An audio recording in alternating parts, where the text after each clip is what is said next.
Үндэсний бичиг соёлын жил 2024.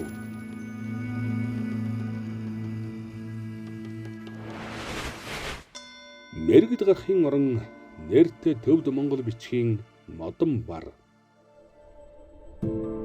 Жанжа хотогт Ролбит оржин удирдан зохиосон төвд монгол хэлний тойл бичгийн модон бар.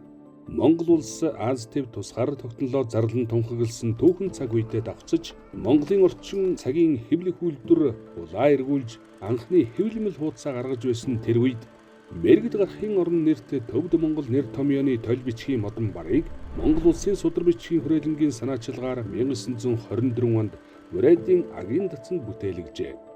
Нийт 11 аймаг 378 ширхэг барыг төвд Монгол хадамлаар 2-3 мөрөөр модон дээр ухалж сийлсэн. Зарим хуудас бурхтын хөрөгтэй. Энэхүү модон бар нь монголчуудын төдийгүй Аз дорн дахны орнуудын ном хэвлэлийн түүхэн уламжлалын гэрч юм.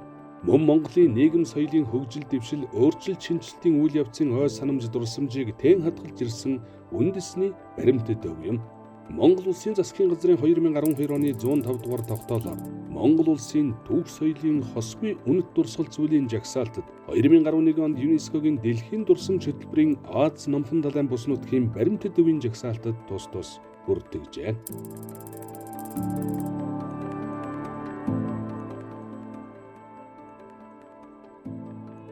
Мэргэд гарахын орон нэртэй төвд монгол бичгийн модон бар.